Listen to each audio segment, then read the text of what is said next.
আজকে একটা বিশেষ দিন। আজকে না আমাদের বাড়িতে গোপালের ভোগের আয়োজন হয়েছে।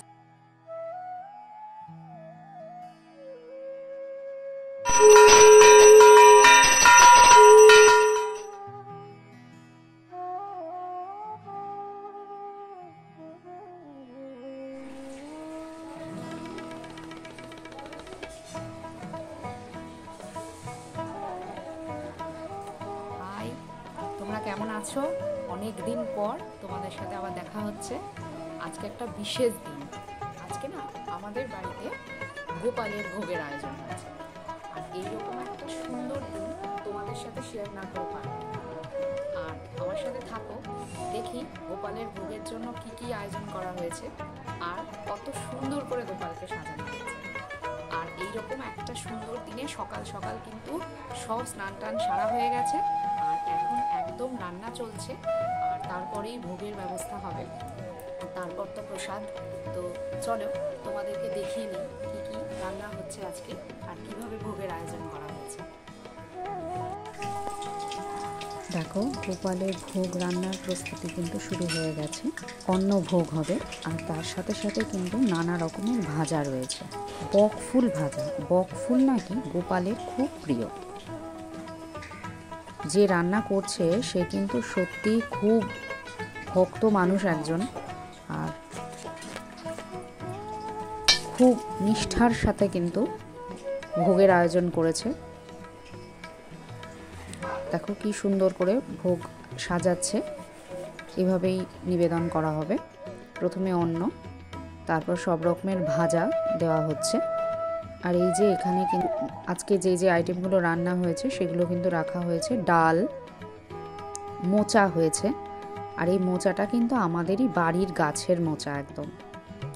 আর সেই গাছেরই কাঁচকলা দিয়ে একটা তরকারি হয়েছে। ফুলকপি, আলু, পনির দিয়ে একটা রসা হয়েছে। আর এই যে নানা রকমের ভাজা। আর তারপর শুরু হবে আরতি।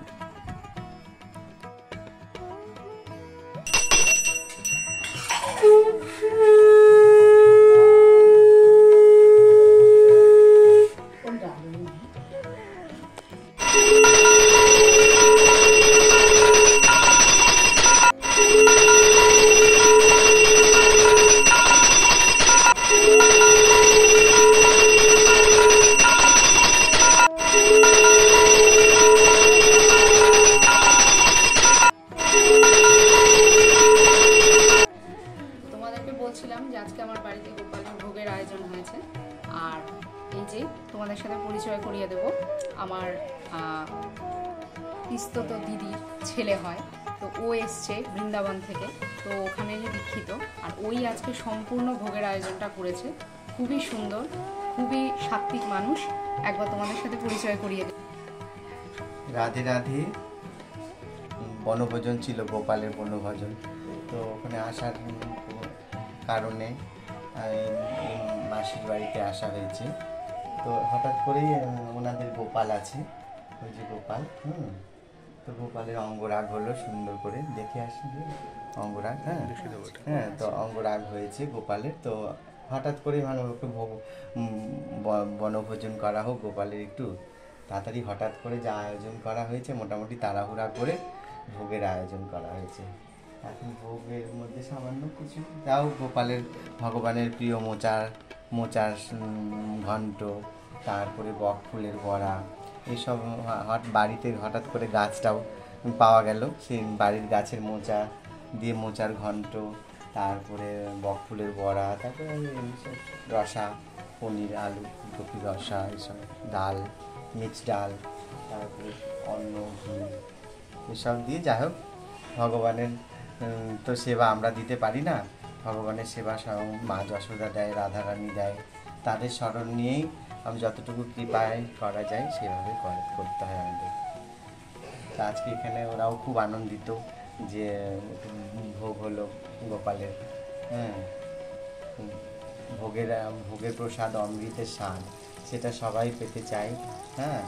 তো এরাও পাবে। ঠিক আছে, জয় রাধে। প্রতি এবং ভোগের প্রতি একটা বিশেষ আকর্ষণ রয়েছে, খুবই ভালো লাগে। আর আমার মনে হয় তোমাদেরও ভীষণ ভালো লাগবে। আর আজকে আমার বাড়িতে এরকম একজন মানুষকে পেয়ে আমি কিন্তু আর একেবারেই সুযোগটা হাতছাড়া করিনি। আর এরকমই একটা ভোগের আয়োজন করেছি অল্প সামান্য কিছুর মধ্যেই। কিন্তু ওই যে ও বললো যেটা, যে ভগবানের সেবা তো আমরা দিতে পারি না, কিন্তু যেটুকুন আয়োজন করা গেছে সবই গোপালের ইচ্ছায়। আর আমরা এবার প্রসাদ নেব, আর এই প্রসাদ একটু বিতরণও করতে হয়, তাই প্রসাদের একটা অমৃতের সমান, তার ভাগ সবাই পাক। এটা বিশেষ বিশেষ একটা দিন আমাদের কাছে, আর সেটাই তোমাদের কাছে শেয়ার করলাম। আর কেমন লাগলো তোমাদের নিশ্চয়ই আমাদেরকে কমেন্টসে জানিও। আর পরবর্তীতে আবার এই রকম হঠাৎ করে যদি কোনো প্ল্যানিং করে ফেলি, সেটাও কিন্তু তোমাদের সাথে শেয়ার না করে থাকবো না। আজকের ভিডিওটা তোমাদের কেমন লাগলো কমেন্টসে কিন্তু জানিও। একটু অন্যরকম ভিডিও ছিল, আমরা সাধারণত যেরকম ভিডিও নিয়ে আসি আজকের ব্লগটা কিন্তু একটু আলাদাই করার চেষ্টা করেছি। আর আমাদেরই একটা অভিজ্ঞতা তোমাদের সাথে শেয়ার করলাম, আর একটা সুন্দর দিন তোমাদেরকে সাথে নিয়েই কাটালাম। নিশ্চয়ই পরবর্তী কোনো একটা নতুন ভিডিও নিয়ে আবার আসবো খুব তাড়াতাড়ি। আর ততদিনের জন্য রাধে রাধে।